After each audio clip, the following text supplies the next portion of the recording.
Hey guys, how are we doing today? Good. Pretty good. How about you? Pretty good. You guys get some rest last night? Nope. No, not much. No, Matt, you're usually the type of guy that you're a product of structure, right? Ritual. Oh, yeah. So you go Big to bed time. at the same time every night. You Yep. wake up at the same time every morning, unless it's the weekend. Yes. Now, Matt, what are those exceptions for you on weeknights? Monday night Packer games and Buck finals. Bucks finals now. Bucks finals. Okay. Oh, we'll add the So- Brewers in there too. You will. Okay. Yeah. Well, that's more than a couple guys can say in here. But let's start with the past. I mean, it's been 2 weeks, guys. 2 weeks. Yeah. Since we probably chatted, summer's just been getting the best of all of us. I don't know, Rosh. Do you want to share your news later on in the podcast? Is that something you want to talk about, or not really? I can do it in my intro. Okay. Yeah, definitely mention that because I think it's important. It's pretty cool. And we'll talk intros, and then we'll jump. I think we're going to jump right into the biggest news Wisconsin has had in quite some time, if you ask me. Not necessarily news, but excitement. So I guess I'll go first. I mean, this past week I had some time off. Went up every summer. My family rents just a different type of cabin or our Airbnb. We went in the Wausau area this time. Love it up there. I actually really like Wausau. We went to a Woodchucks game. Really enjoyed it. It's kind of it's almost just like a Mallards game, but it's a little more calm, not as I guess drunk. But really cool. Really had a good time with my family. Got a wedding this coming up weekend and another one the next following weekend, which we're going to get into later. But other than that, I'll send it over to Matt, and we'll get his update on his past couple weeks here. Yeah. Didn't do much the past couple weekends. We kind of tried to keep our July as free as possible, obviously with the wedding at the end of the month. So we just been kind of just chilling, kind of going on the boat. Last couple weekends have been really nice. So we headed out on the boat. It was actually our first time. I mean, we go on the boat quite a bit in the summertime. And for those that don't know, we kind of go out on Lake Onalaska and connect to the Mississippi there.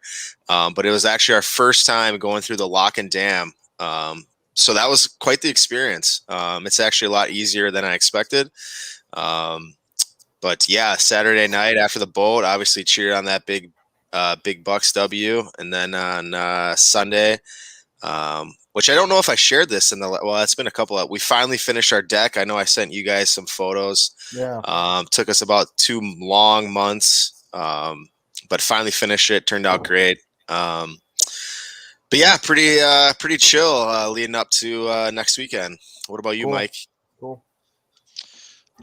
Busy weekend that we had here. Last Thursday was our nephew Nelson's birthday, which was at I think it was like a kind of like a Chuck E. Cheese kind of, but it had like it wasn't a Chuck E. Cheese. I forget what it was called, but they had this big all these games, arcade, laser tag, all this other stuff, which was cool. And then on that night, our anniversary is actually tomorrow, but this past weekend we kind of celebrated our anniversary weekend, which we went up to her family's lake cabin, which is in near Weyerhaeuser, Wisconsin, which is on Lake McCann. So had a couple of days off with no kids, which was nice. Yeah. And got to cruise around on the pontoon for most of the weekend. Did a little fishing, didn't catch anything too big, and that actually waxed me with the fishing. I think she caught probably 30 fish. Wow. Fun weekend. And then, but also just been pretty busy working at the golf course here at the Chequamegon Bay Golf Club. We also just finished up our biggest tournament of the year, which is What's that number again? It's called the Shortstop. Not the right field. Not the right second field, base. not third base, Okay. Really, really, really cool tournament. It's the day one it's stroke play, and then day two it's match play, and there's Probably 192 golfers that come up for it every year. It's kind of a mixed bag of, you got your local guys and then guys from really travel from all over, which is really cool. So had that and a couple weeks ago. But again, if you are ever in the area, ask for Mike. We'll get you. We have a beautiful golf course here in Ashland at the Schwamigan Bay Golf Club. Phone number is 715-682-8004. No free ads. I won't go on the laughing spell game, but I will say this. Mike works pretty hard at the golf course, and so we have these days where like we know Mike is just super busy because us, Matt, Rosh, and I will be on our tangents, and like and it's not that we're mad at Mike because he's not replying because we know he's busy. It's more of like we want his opinion on some of these things, and we're not getting it, and then like. And then he'll send something that we already sent, We already talked about it. It's like, God, Mike. It's like, but anyway, Rosh. You guys act like you've never done that before either. So. Whatever. All right. My weekend was last like 3 weeks. It's been a whirlwind. We're getting ready to move, so we're starting that process of getting everything loaded up. I was in Wisconsin for 2 weeks. After the bachelor party, and then staying there for the 4th of July and being with the family and such. So that was fun, doing that. And then this last weekend, similar to Mike, it was actually my anniversary was on this last Sunday. So, we celebrated a little bit, nothing too crazy. Just kind of hung out with Cash and we just kind of did our thing. Did some bowling Sunday night. Which is a blast. And keep that in mind, Mike. Go ahead. Go ahead. And then I did get some exciting news. We're moving in a week and a half, so that process is going crazy. We just got an email from school saying we're going to be mask free this year, so that's exciting. Our football season starts August 2nd already, so we're like a week and a half away. And then teachers start August 4th already, and students start August 9th. So we're right there. It's crazy time. And Jay Green, what's up? No, I was just gonna make sure I understood, or the viewers understood. When you say if practice or football starts, practice starts, or the game start that week? Practice starts. So practice starts. So we were given two options. We were given the option to, with there being a fall and a spring season, we were given the option to either choose to do a summer camp, which is you get 10 days of being in pads in the summer, and then you would start August 9th, or you could do no team camp and start August 2nd. So you'd get an extra week in the fall. So we opted to do an extra week in the fall. So we start August 2nd, but we actually get 3 full weeks of practice in before our first game, opposed to other teams that choose the camp route. They'll only get 2 weeks of practice. And we just chose that because we have a lot of families and stuff that go on vacation, and we are going to do a camp in July, and it's 95, 100 degrees here in July, and people are on vacations, and it made a lot more sense to just start August 2nd when we're already going to need to be back for school and stuff anyways. So plus it gives us an extra week of prep on our opponent, which is always good when it's our rival. So that's good too. And with the football talk, I did get some pretty exciting news. I was asked by Glazier Clinics, which is a national football clinic organization where they do clinics throughout the country. They do an online vault. It's called the Glazier Vault, where they store thousands of videos on everything from youth drills to high school drills to schemes to philosophies to just about everything you want to access football wise. You go into this vault and it's videos of these coaches giving presentations about what their specialties are. And I've been asked to present on our 3-3 defense that I was lucky enough to install here at Legend. And so I'm going to Colorado Springs on Monday to do 3 sessions talking about the 3-3 defense. And then I get to speak at the Denver clinic in front of thousands of coaches, which will be pretty sweet. That's not till February 22nd, I believe.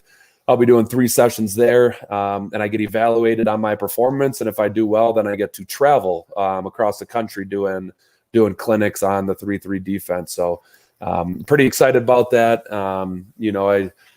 Just to continue to get better at what I do, continue to learn, but also to be able to just build those connections with other coaches within the state and nationwide.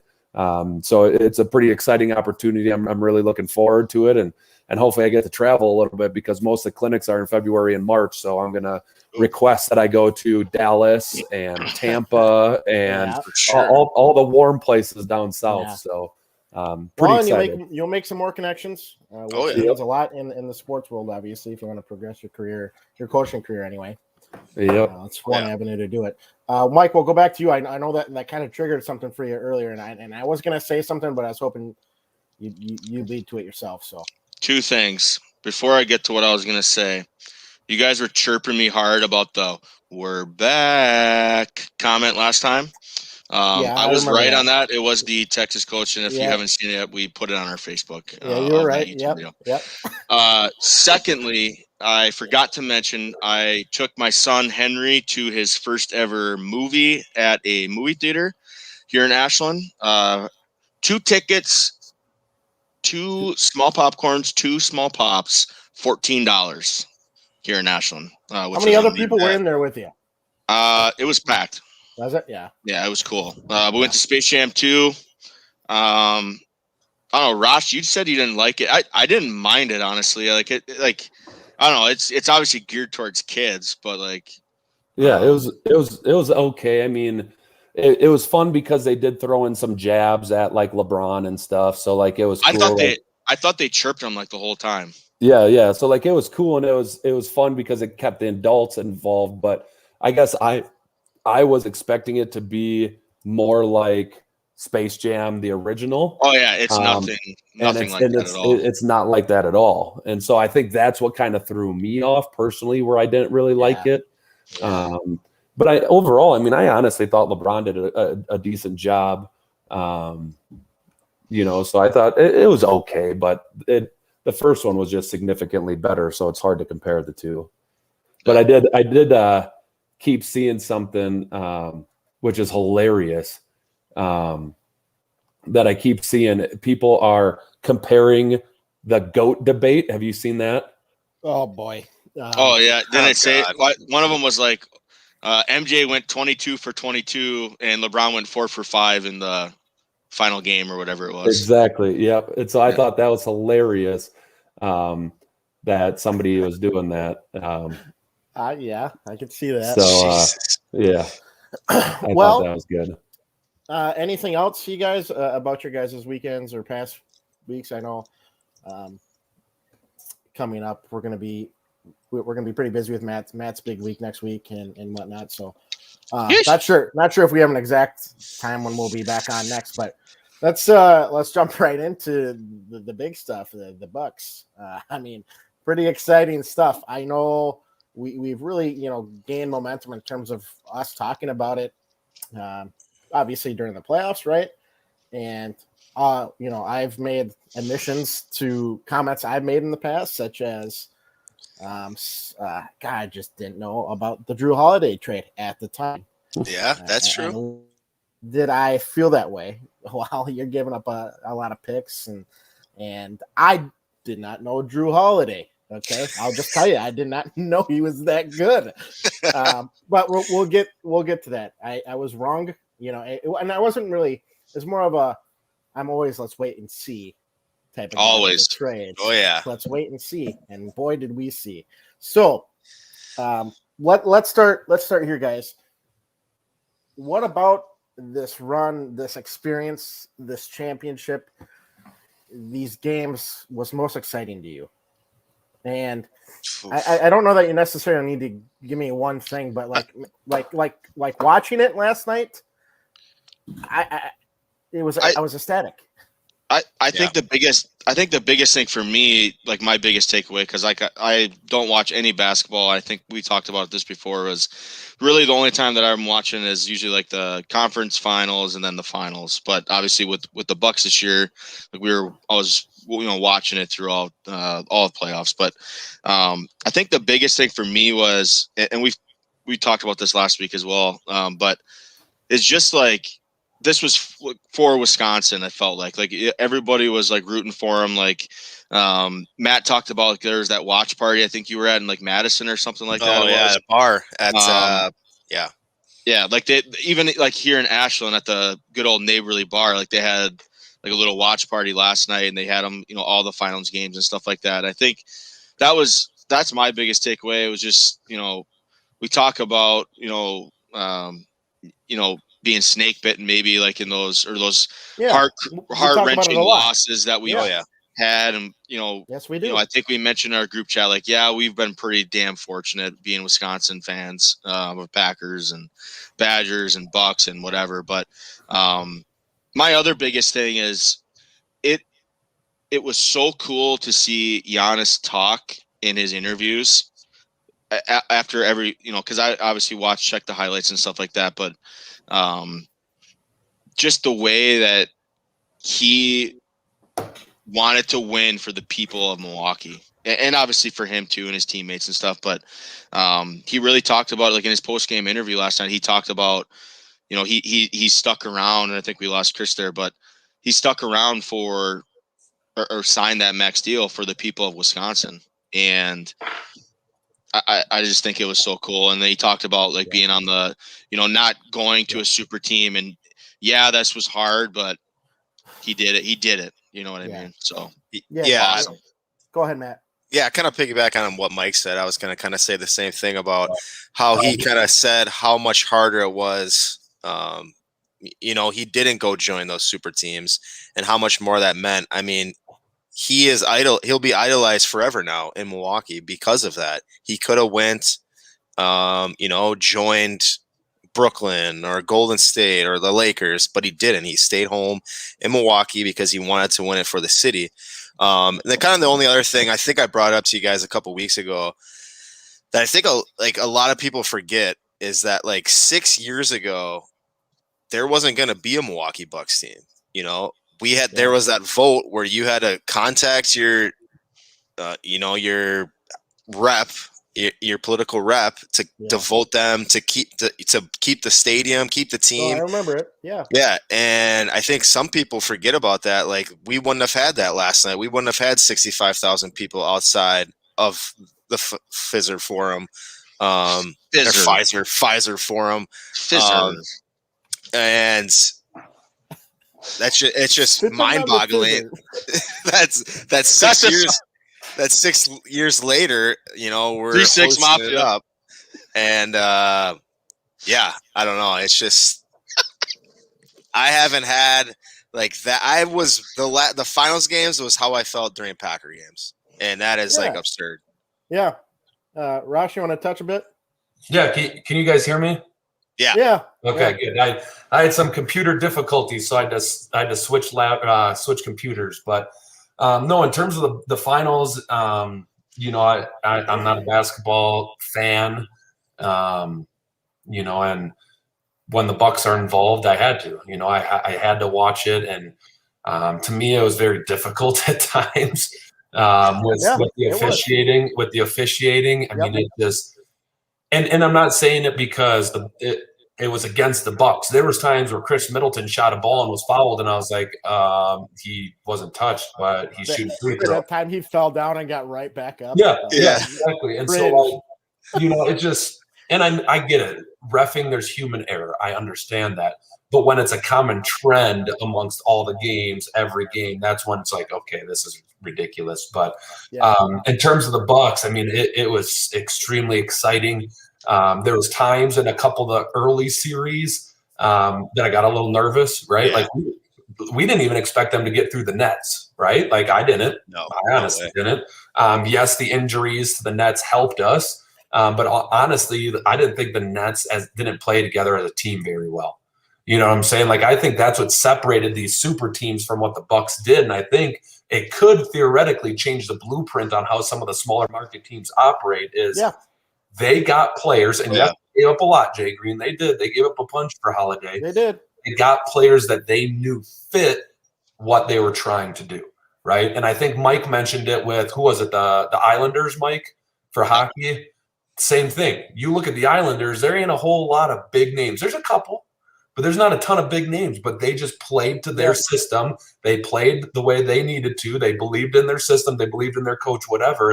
And you heard, I think it was PJ Tucker and Holiday were both getting interviewed last night, and they were asked, like, you know, how do you stay mentally tough to always play good defense? And he goes, that's just what we do. Like that's what I was brought here to do. I wasn't brought here to score 20 points a game. I was brought here to for my defense, to run and manage the game and play defense. And PJ Tucker was the same way. Last night he had, I could be wrong on this, but it was like 1 point and 4 rebounds. But he was plus 13, which was the highest of any other player on the court. Man, isn't that telling?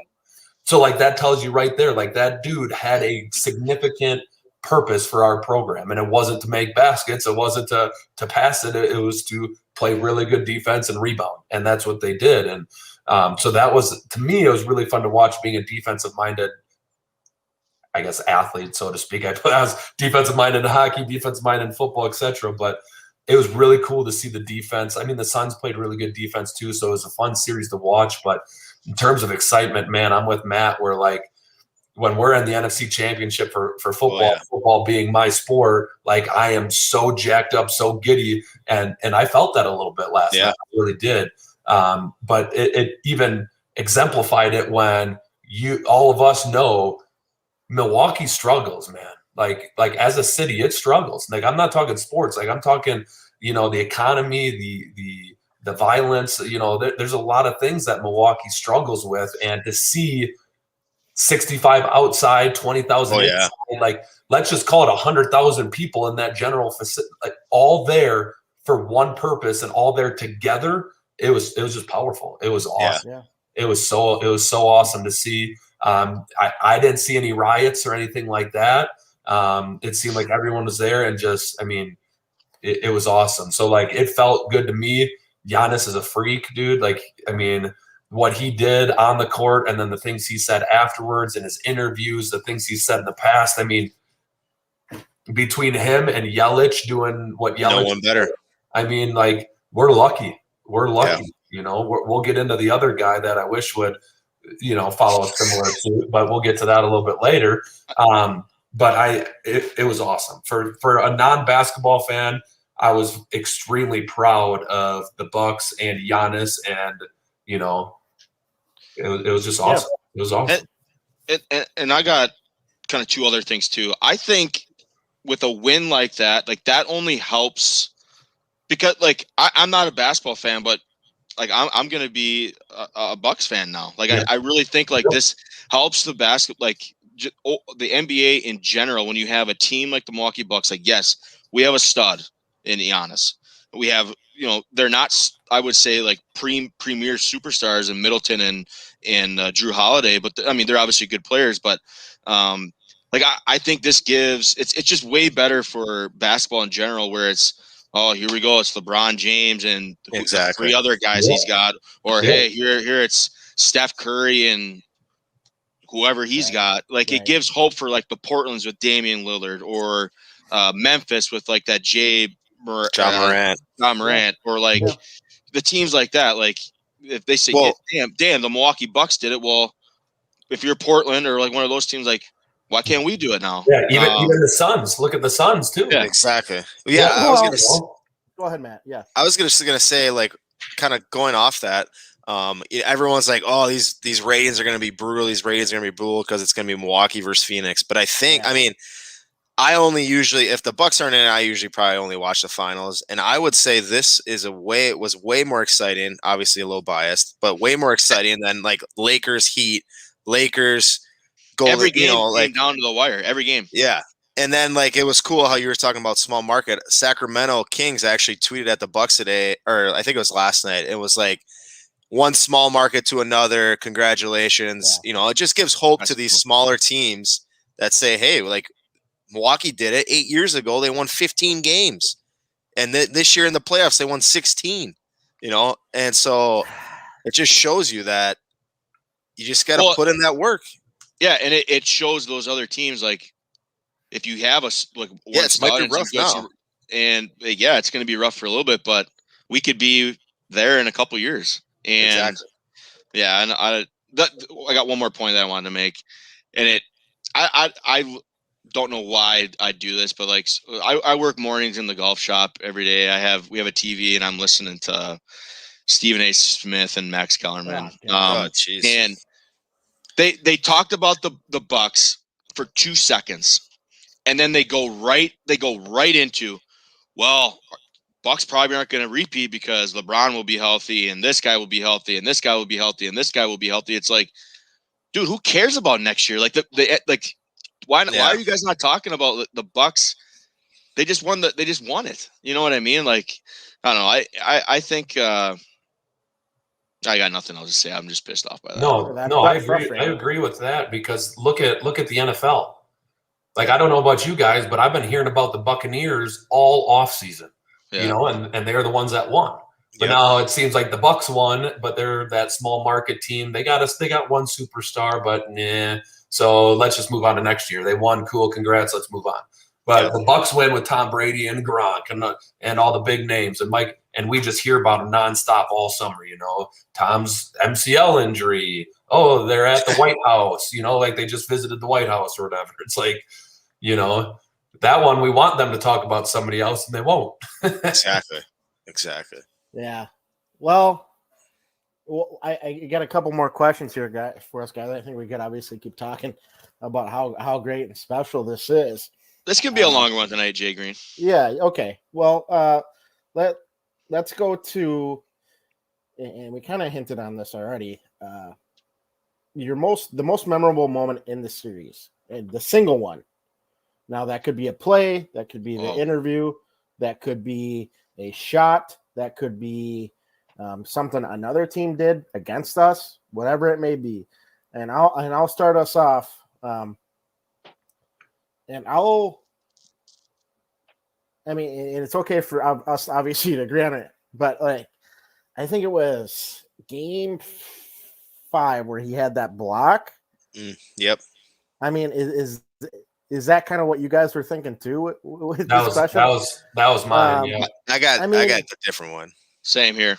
Yeah, and there's just so many to pick from, and that's why the question's asking. And another one I wanted to say was, after the game, you went on Twitter, and I was on Twitter till 11:30 midnight, scrolling through, and you see this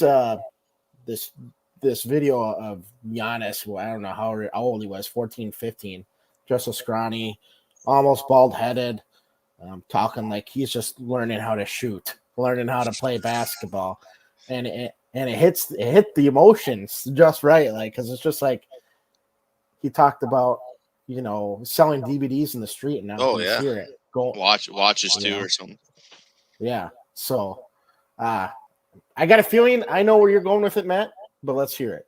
Mine is, which it might be Mike's too, was the Drew Holiday alley-oop to Giannis to kind of close out the game. Okay, yeah. Well, first his steal, I should say. You know how everyone knew in the building Booker was going to try to shoot that.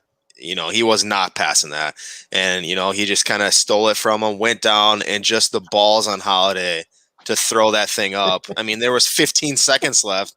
If he just would have dribbled it, you know, they would have fouled him. He's an excellent free throw shooter. But, I mean, he looked at Giannis. Giannis kind of like pointed up and, you know, he said, you know, I put it only where Giannis could get it. And obviously he slammed it down and got the foul. I think he missed the free throw. But then we got the rebound. That was kind of mine. I thought that was just a crazy play. Mike? I have two, and they're not plays or anything. I couldn't remember what you said, Jeremy, but the two things that I had was every single person that they interviewed last night, and maybe it's because I'm a coach too, but like every single guy talked about the coach. What's his name, like Bud or something like that? Budenholzer. Yeah. But I thought that was really interesting because like usually like when you get these interviews, like nobody's talking about their coach, like really like they're like, if you interview like LeBron, he's like me, like I did this, like, you know, or, you know, whatever. So I thought that was cool. And the other thing that I thought was really cool was there was a moment where, you know, right after they won it, Giannis went right over to his family. And then like there was that empty row of seats and he just like sat there, and it's it had like for him, like he probably had so much like pressure, Oh, especially yeah. over the last 2 years, where it's you run into an absolute buzzsaw of the Toronto Raptors, and then you're unfortunately it's the bubble. You drop a series to the Miami Heat, so like he's obviously had a lot of pressure over the last couple of years, and then obviously the pressure of not joining one of those super teams and doing it himself. It And was you a could just risk. tell like it was Yeah. so emotional for him. Like he was just like sitting there, and it's just like I don't know. It would be so cool to be him. Chris? Yeah, one of mine for sure was that block. I thought that was just unbelievable. But honestly, thinking about it, the one that I thought, even though it was the last game, so it wasn't like it didn't turn the tide, but I honestly thought it was the reason the Bucks won last night. Is the free throw shooting of Giannis. Right? I mean, he got just bashed all season long for his free throw shooting and how long it takes him and all that stuff. Yep. At one point, I think it was 16 of 17 at one point, and I think he ended up finishing maybe like 17 for 20 or something. Yeah. But still, like that is, first of all, 17 to 20 is legit for anybody, let alone somebody that on the season, I want to say he was like a 61% free throw shooter on the season. So like that ain't too hot. And he had a couple games where he did really, really well from the free throw line. And I think that was the difference in a couple of those games, like last night, I think he made 17.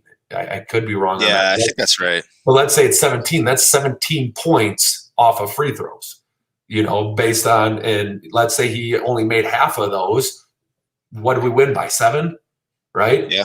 That's the difference in the game right there, is him making those free throws versus missing them. So, I thought that was a big turning point. But honestly, the momentum, the biggest thing that sticks out in my head was that block. That was unbelievable. I was actually not watching it in person. I was in the car, so I was game casting it on my phone, and I saw and how it worded it on Gamecast on ESPN was Giannis blocks alley oop, and I'm like, how the hell do you block an alley oop? Like in my mind, like I'm just like, how did that work? So immediately I just start pulling up Twitter, and I find it right away, and I was just like, wow, like that's a momentum shifter right there. It kind of going off what you said, Rosh, about the free throws things. It kind of just shows to you that you don't really need to like Giannis was, he sucked at the free throw line, but it didn't fear him to go to try to get free throws. Right. They talked about Ben Simmons, how he kind of had the yips, how he didn't want to like go up because he sucks at free throw shooting. It just didn't. Giannis was like, you know what? I'm just going to keep doing my thing. Sooner or later, they're going to fall. And I think that's like a good mentality to have, to anybody, just to keep going. As far as that block, like I watched it like from a bunch of angles. Like I just don't know how he did that. Yeah, I seriously don't. Like it was just like I still don't know how he got like was going up for it, and then I don't know how he did that at all. Yeah. It was insane. One thing that I want to, and maybe I'll look it up when I'm not talking here. I'll Google it because I'm sure I can find it somewhere. I would love to know that man's wingspan. Because his arms are so long, and he's tall. He's got to be what is he? 6'11"? Yeah, he's tall, and then you throw in his length with his arms, dude. Like there's one time I saw him, he like palmed the ball and he held the ball behind him, and I'm like, ain't nobody gonna steal that. That thing's 8 feet away. Like no defender's gonna get to that, But like same thing, Mike. Like you watch him. I think he was at the free throw line when he started. He took like one step. Oh yeah. One jumps, and he's at the top of the little square on the backboard. Like he's all the way up there off of one step from the free throw line. And you're like, man, I trained in the gym for 6 years just to touch rim. And here this kid is doing that, Yeah. So, I mean, he's I don't even know what to say. Nice laugh there, Jay Green. Like you trained to jump rim? Like I trained to put the basketball in the hoop. Are you kidding me? No, so like I got roped into intramurals when I was at Whitewater intramural basketball from my roommates who were basketball players in high school. I played with Chris Nealon, Reedsburg basketball alum, and I was the big man at 6'3". So like I had to play like a big man. And so I played like my freshman year, and like I think my vert was like, I don't know, 26 or something. And I'm like, no, this ain't acceptable. Like I gotta be able to get the ball off the rim if I'm gonna play down low here. And so like I did extra plyos and stuff. I was a punter, Jay Green. Come on now. Like when I worked out, it's hard to get motivated to work out to be like, yes, I'm gonna punt the crap out of this football. You know, so you have to find other ways to motivate you to lift hard. And so one was I want to be better at intramural basketball, home talent baseball. That also kept me in with it. Me and Matt used to play basketball games. That helped motivate. Oh, so you're telling us that you legit just train on your vert mainly for intramural basketball? Yes, 100%. Okay. Once I became a junior, then it was, and I started getting. What is wrong with you? When I started getting looked at, you know, to potentially play at the next level, then I started training differently, obviously. But first 3 years of my college career, I mean, I did my strength program within football, but I would do extra stuff because my goal was to be able to stand right under the hoop and just jump up and two-hand slam it. That's been my goal my whole life, and I was able to do it in college. Since then, Miller Lite decided that it's not going to happen anymore. Weighs you down a little bit, and it's a little heavier. Just a little bit. Little heavier than it used to be. So I can still touch rim. I can still dunk a volleyball or a dodgeball when the high school kids start talking smack and think I'm washed up. I can still throw down with one hand, but I can't with two anymore. But it gives you that little extra motivation, Mike. You know, it's hard to get motivated to lift when you're a punter. It just is. So I had to find other ways to self-motivate myself. So being good at intramural basketball and being able to rebound and throw it down was one of my motivators. And these dudes can do it. Like some of them, I think that you guys ever see that Boban dude from the Mavericks? Have you seen him? No, I don't think so. You gotta look him up. Look him up and put his picture in the little comments here. His first name is Boban, like Boban. Yeah, what about him? He's like your intramurals try hard. Rob. He's got a big head. He's 7'4". When he dunks, he just goes on his toes. Like he goes up and you know. And here I am, like I said, training for years just to be able to throw her down, and he just goes on his tippy toes. But no, those dudes are freaks. It's fun to watch.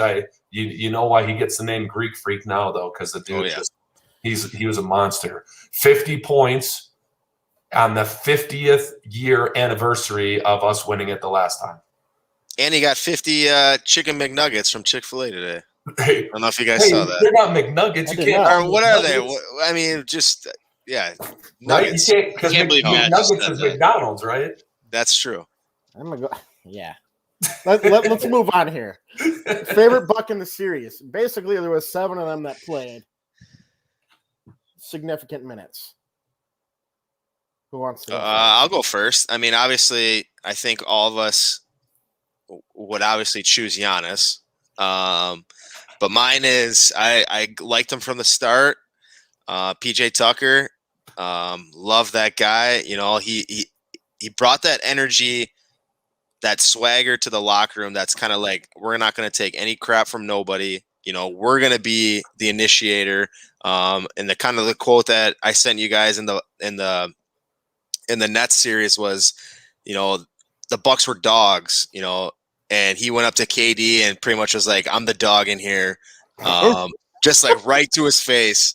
And I don't know if you guys remember, that's when KD's security guard came in and like pushed Tucker away, but wasn't he barking at him too? Yeah, he was like barking at KD, just trying to rile him up and get under his skin a little bit. But I thought what's that? I was going to say, Rosh, are you guys on the same page with this? Oh yeah, PJ, yeah. Okay. And it's for the exact same reasons that Matt said. I mean, his toughness. He brought a toughness to the Bucks defense that I think we needed. Yeah, like he just was. I felt like the last couple of years we just didn't really have like, you know, obviously Giannis is a beast, but we just didn't have those guys like him and Bobby P. Were just gonna they're gonna push you and they don't really care. You know, if they'll swing a punch if they have to. But yeah, Mike just doing the The eyes there. Is that yours, Mike? Where are you gonna go? I'm done with PJ Tucker. I think he's a great defender. Yeah. And they said on ESPN, like, oh, it was actually his worst scoring year. Yeah, but like Rosh said, that we didn't need him to score. Yeah. You know, Who his yearly lowest average was 16. Averaged 16 points a game, and obviously he didn't come close to that this year. And they're like, oh, well, they might need to look to replace him. It's like he fit the role that he needed to play for the Bucks. Exactly. Sidebar: I think ESPN is out to get Wisconsin. I think so too. I have no clue, but no, mine is like for a guy that does not watch NBA at all. Like I was really impressed with Chris Middleton. Even like if you guys remember the shot, like. Like the shot he made, I think we were only up 4 with like 50 seconds left or whatever, and he like just came down that right side and like jumps way back, and and it's like like he was so clutch every game. Like at the end of the game, it's like he's scoring for sure. It's like what are you doing? What are you doing? Yeah, it's like never mind. Every time. Yeah, every time. But yeah, I was really like I said, for a guy that does not watch much basketball. He was really fun to watch, and he like they interviewed him after that game. He had like 40 some points, and he's just like, yeah, we still got a job to do. Like I don't really care. Like he kind of said like, this is nothing. Like we got 2 more games to win, or 1 more game to win, or whatever it was. I think it was 2 more at the time. Yeah, but yeah, he's a cool guy. Yeah, and I think his story is cool too, because I honestly didn't know his story until I didn't know he was a G League player, and he was the first G League player to become an All-Star, and Jay Green sent that trade that we got him in, and you're just like, wow. Like you look at that trade, now, and you're like, okay, yeah, we won that one, I think, a little bit. So yeah. I mean, it's just our squad is awesome. Like, I mean, it's just, and then who was it? It was a Badger basketball player retweeted and said, "This team has something special," and it was at the end, and it was, who was it? I think it was Pat Connington and then one other guy. Maybe it was Portis or maybe it was somebody else. But the lady said, first off, it's Portis, yeah. It was Portis. He goes, first off, we want to know just how much champagne have you guys drank so far? They stopped, looked at each other, and both just started dying laughing. Yeah, it was so because they knew they were hammered already. Like, and she called them out on it, and they just started laughing. And it was just a cool team because to me it felt like. And Mike, you know this, and Matt, well, and Jay Green, you're in the.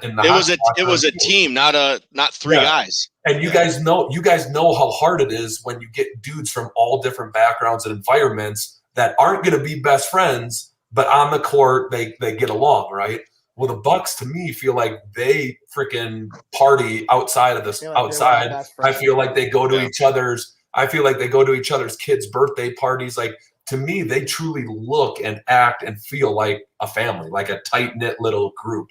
And I think that might have had a big factor in doing it. And I think regardless of what Buds or Budenhauser or whatever, regardless of his philosophy, even though I think he's a disciple of Popovich, isn't he? Yeah, I believe so, yeah. Which means he probably has X's and O's knowledge. But I think, and this is just my opinion, I have no evidence to support this, but to me, it seems like one of his strengths is getting the team to play together and be a team. Yeah. Because if you heard those interviews, like Mike said, they constantly kept saying his name. They constantly kept giving that dude hugs. Like, if they didn't believe in him, they would have just kind of not avoided it, but they wouldn't have gone out of their way to show him love. You know what I'm saying? So I think that might be one of his strengths is building a team opposed to a bunch of individuals. So my guy's Bobby Portis. And I'm going to pick him just because he became a symbol of Milwaukee, and it's something that we talk about. We talked about on our last episode about how these people, these athletes, they create these realities that are just so lovable. He's talking about how, Nigel Morgan, Carlos Gomez, all these guys, that they came from nothing, and so they're just so thankful with the opportunity, with the people that they're around, and he works hard. I mean, for me, he didn't get to play at all in the New Jersey series, if I remember right. He didn't get to play really at all. It was really confusing to me, and I don't know matchups and all that stuff, but for him to come back in the Atlanta series and in this series and just be a menace with the boards, and he had almost 20 last night. Yeah. Points. So They- I mean, he made it. I don't know if you saw that, Jeremy. He made a comment saying like, when he was talking about coach, he was like saying like, it's like, yeah, coach knows when to push my buttons, when to sit me. Like he knows exactly like how to get the most out of me. yeah, And then they said that again. He's like, they were talking about his game last night. He's like, I left it all on the court. There was nothing left. He's like, if there was a game 7, I would have been awful. He's like, I left it all on the court, all out there. And then he's like, I left it all out there for the city of Milwaukee or something like that. Or it was really cool. And he was embraced to the max. Bobby, big time. You got, and I'd be remiss to not mention Deer District, and how crazy everybody was down there and how he just embraced it and everybody embraced it. Oh yeah. I got a question for anybody who's in the comments and anybody who wants to message me after they hear this. And it's not on the itinerary that I so handsomely written up for you guys, but is this series the same if Dante DiVincenzo is healthy? Is this all happen the way it does with him healthy? I want people to take the time to think about that, because I don't necessarily know myself. I don't know the play style he came, Yeah, I don't even know who that is. He was our starting point guard. He was our starting point or shooting guard, whatever, one of the guards, and he played a lot of minutes. I think it would have been better, because I think we don't play Pat Connaughton as much. I think we kind of have DiVincenzo, Drew, Giannis, Chris, and then you kind of have PJ Tucker there, Bobby. Like, you can go multiple ways how you want to cut it there. But is that one of those things where he gets hurt and everyone kind of rallies around? So that's tough to say. Well, and the only reason I say that is because of Pat Connaughton and the huge rebounds he had last night. Yeah. And I mean, he played a pretty big role himself. Yeah. So if Dante is back, Pat doesn't play a lot, but Pat did a lot of contributions. True. In terms of being on the court. So anyway, just something to think about. I just got two quick things. It's one, how weird is it going to be for Devin Booker getting on that plane, that private jet Friday with Chris Middleton and Drew Holiday, probably just smelling like straight beer and champagne. That's a good point. And two, kind of my final thought on it, I actually have, if Rodgers comes back, I think Wisconsin could do the triple trifecta this year. And that's when Brewers, Packers, and Bucks. I think we got a shot at it. Wow. A legit shot. I do think we have a legit shot at it. Bold statement there, Cotton. I think we do. There's no way there's no way the Brewers do it. You haven't watched one game. Don't matter, man. We have one of the best starting pitchers. It don't matter. I disagree. Let's talk about this next time. Okay. Hey, Jay Green, did you want to ask our audience the question, the Bucks Packers question? Yeah, let's do that. And then we'll skip a couple of things. I'm not going to do the little Bucks game that I had planned, but this stupid game anyway. But so Mike had posted this question, and Mike, and to your credit, Mike, I can appreciate your response to it because it differed from us three, and it's just more fun to have those type of questions where we're divided a little bit versus all on the same page, because that's kind of boring. So the question was, I believe, and correct me if I'm wrong, Mike. I think I sent it. You or Matt, yeah. Forfeit the Bucks championship for the Packers to be in the Super Bowl, but not guaranteed to win. Yeah. Or you pick the Bucks. Yeah. Or you pick the guaranteed Bucks and Packers not in the playoffs or whatever it was. Yeah. So let me say that again. You forfeit the Bucks championship for the Packers to be in the Super Bowl, but not guaranteed to win. Where does your fan stardom align? Where does and Mike's was, I'm going with the Pack. Mike went with the Packers initially. And I say that initially because I'm going to ask you that question again here, Mike.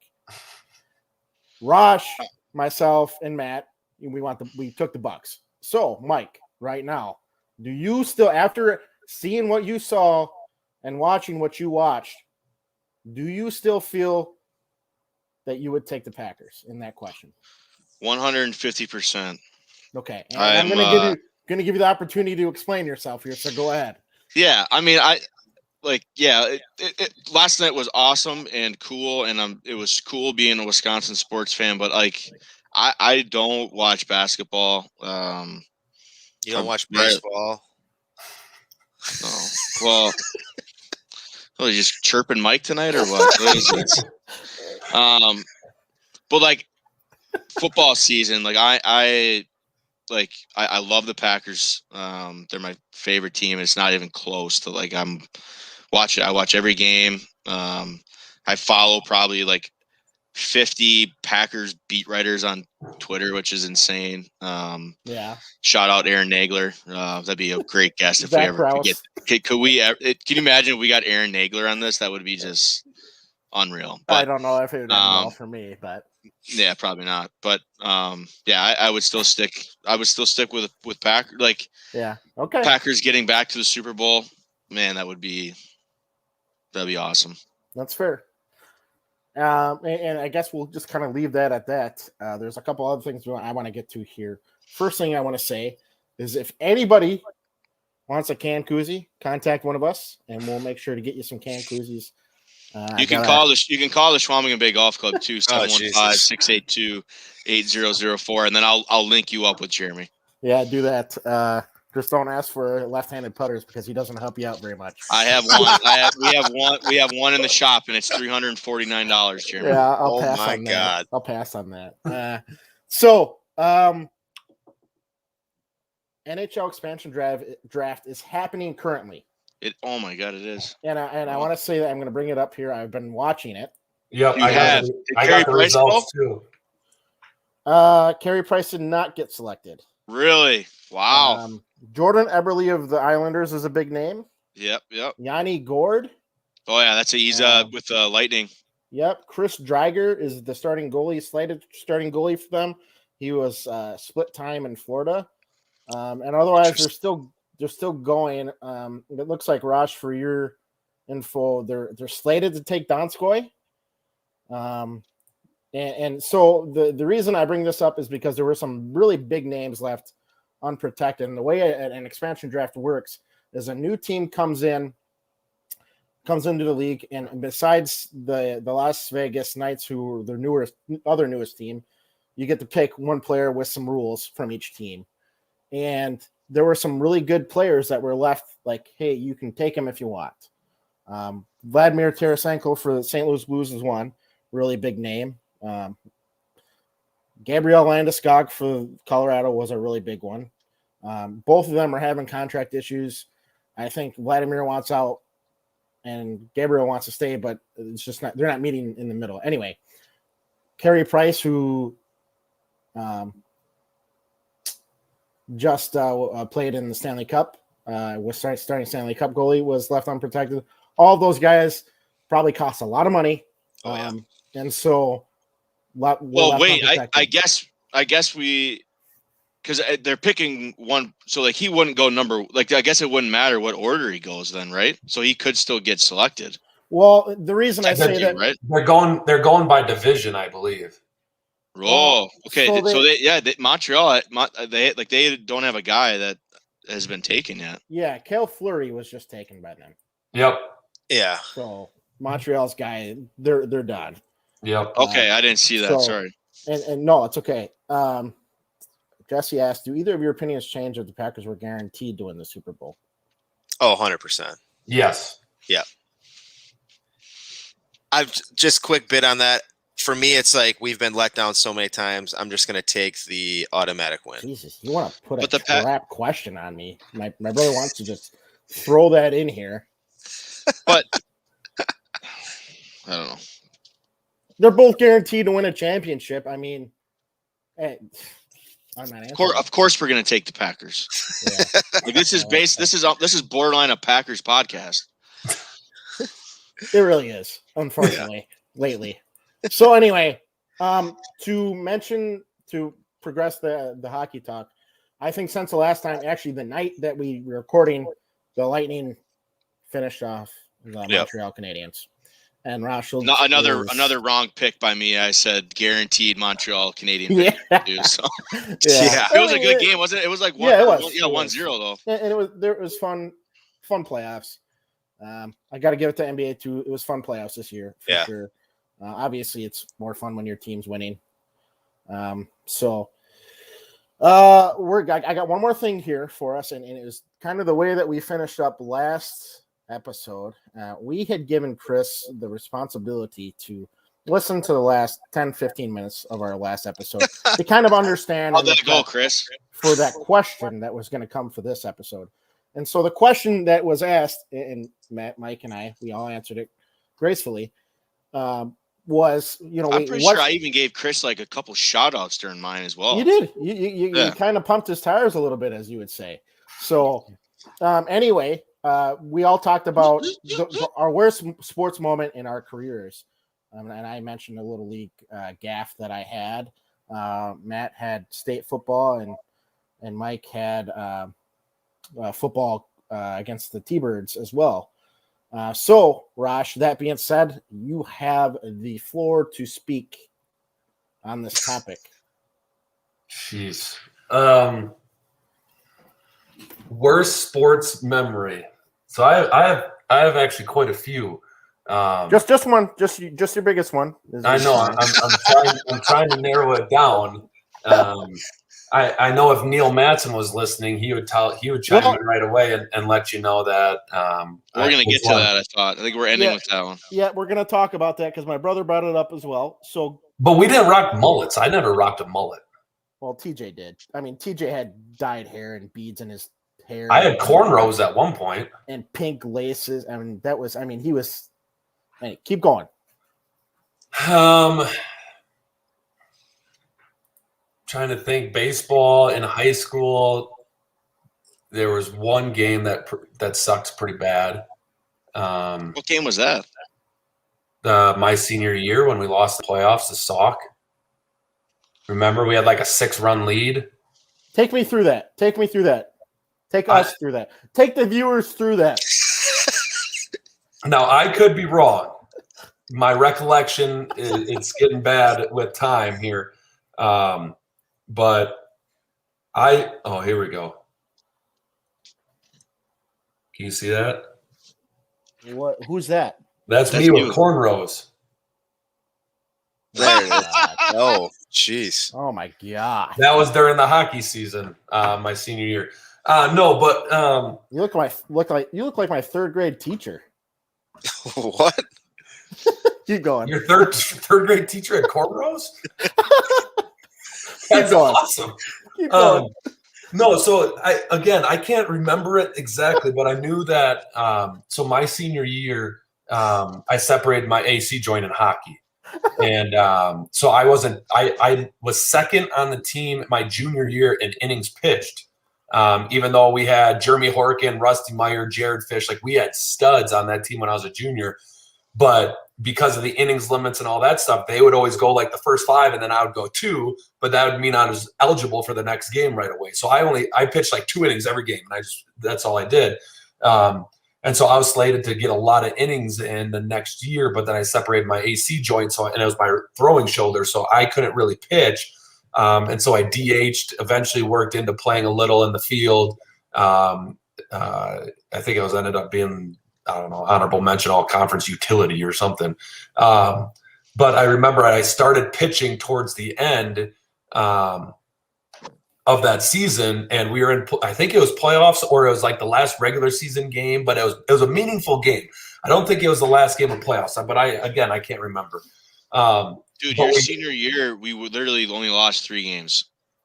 Well, it was one of the games we lost, and it was towards the end of the year. That's all I know. And we won conference because I was on your team. And I remember we were up like 6 or 7 runs. Shomer calls my number. I go into pitch, and the strike zone could have been the Pacific Ocean, and I don't think I would have found it. I just struggled throwing strikes, gave up a couple runs, and this was all in one inning. Gave up a couple runs, get an out, gave up a run, got an out. And then I remember like the bases were loaded and a foul ball was hit over to third. We were camped under it. A player dropped it. And then the very next hitter hits a freaking like a 2-run double or something. And they ended up going up by 1 run, and then we never answered. We ended up losing. But that was a moment where I've never felt more worthless in my entire life than when you're out on the mound and you literally just like it's the dude's standing there with a glove. Like you just got to throw it to the glove. Like it's not that hard. And I literally just, I don't know if I had the yips or what, but I just couldn't do it. So that was frustrating. High school football. Well, honestly, I'm gonna tell you one here, one that just popped up into my mind. Okay. And Mike probably doesn't even know this. Mike doesn't know this, but this is something that has it's eaten me up pretty good. It's something that I don't forget. So we're against Rice Lake. The winner plays Mosinee, and we probably would have beaten Mosinee. We matched up really well against them to go to state. And I think we were only down. We were close at halftime, right? I think I hit a 43-yard field goal to bring us to within 1 score, I believe. Like, we were down 7 or down 3 or something. Yeah. We kick off to start the second half. And I kick the ball off. This guy breaks through this hole. I meet him there because he broke through like all of our guys running down. He runs through. I'm right there to make the tackle. I freaking missed the tackle. I hit him, but I didn't make the tackle. He scores a touchdown. And that kind of deflated us for the rest of the game. Like we just packed it in from there. And part of me knows that I could have made that tackle. I don't know why I didn't. I don't know what I was thinking. I don't know if I was just being soft. I have no clue. But I still like visually can picture running as the safety on the kickoff team, being the kicker, running down, seeing the alley open up, knowing the ball carrier is going to be there. I go there, and then I just don't make the play. And a lot of people don't remember that, don't even know that happened. But I know it did. I saw it on film as well. So I know for sure 2 different ways that it happened. And I don't know. I put a lot of blame on myself for that. The biggest thing that I take away from that game, because I was fortunate to be a part of that team too, which was unbelievable. And so many memories with that team. But like, I just remember, because I played both running back and then I was a cornerback, and I just remember playing defense, and it's just like, where's the ball? Like, no clue where the ball is. And that, like, they had a good quarterback that year too. Really good fullback, if I remember right. But like, and I know offensively, like, we struggled. We couldn't get anything going offensively either. Like, I think like, and what sucked too is why did we have to drive all the way up to Rice Lake for that game? Like, that was insane. Yeah. That was the other thing too. I had no clue like why we did that, but I can still vividly remember, and I talked about this last week too. And I wish you would have heard about or listened to this what we talked about last week, Chris, but you obviously didn't. But I just remember like the biggest takeaway from that game is like after the game, like just seeing the seniors, and it's just like, damn, like really wish we could have did it for those guys, and we didn't. So yeah. Right. Rosh. So this hockey story, can you clear that up? I know it was your junior year, right, Rosh? And then Mike, our freshman year, but I was too busy winning a state title in the youth level. But Rosh, go ahead and tell the story. No, Jay Green, I was not on this team. Well, so was it Roshult's sophomore year then? Yeah. I think he's frozen. So maybe we'll have to do this next week. No, I can tell the story. I can tell the story. So that was the like one of the years I know Neil always talked about. Like, that was the year because every year he talks about this. If you guys remember this, Reedsburg hockey was like atrocious. They were bad, man. They're like real 21. Yeah. And like that was the year. Sorry, we got Chris back in. That was the year, and I don't want to steal Chris's thunder, but that year, so when we were in 8th grade, so Chris's sophomore year, that was the year that, you had Chris, Casey Knutson, the Doros, Jim Plonick, all those guys. They had a good year that year. Chris, you can, sorry to steal any thunder you had, but go ahead. What? I missed it. My Wi-Fi or something happened. What's going on? No, yeah, we were just talking about like that year that you guys lost to Sauk, like at home, because I remember going to that game too. Like there was no business you guys should have lost that game. And I was just talking about like that year was kind of because we were talking about how, really before that year, like Reedsburg hockey was not in a good place at all. And that was kind of like the start of getting, Reedsburg hockey back on the map and really not even really back on the map, but like kind of emerging itself as a rectable, a solid team. But yeah, I wasn't on that team. I don't know, Chris, if you want to talk about that game at all. Yeah. So, I mean, I vaguely remember it. I know that Sean Glenn was a big part of it from Sauk. I think Neil called him a little weasel.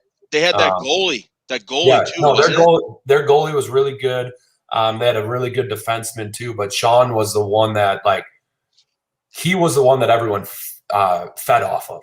Like he was the one that, if he was on, if he was chirping, if he was whatever, his teammates just gravitated to it and they just played to it. If he was down in the dumps or if he had a bad game, Sauk was just horrendous. And he was on that game. Like he was just feeling it. The rest of his team was feeling it. We shouldn't have lost. We shouldn't have. I mean, we had a good squad. We only had 2 seniors that year, if I remember correct. Jim Clay and Brad Furman were the only 2 seniors. That we had a really, really studly junior class, and then there's a bunch of us sophomores that pitched in. And yeah, I know we were overlooking them. I mean, for sure. I mean, we were overlooking them, and well, a lot of other teams were too, because they ended up rolling into the state tournament that year. Yeah. I want to say that first game of state, he had the record for like most saves in a state game. That Sauk goalie. I could be totally wrong with this, but I'm pretty sure that goalie was like unbelievable when they end up getting to state. But yeah, but for the record, I did not do a mullet.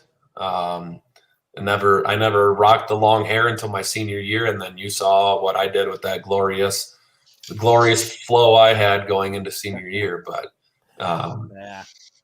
we won't show any pictures of my sophomore and junior year Kentucky waterfall I had.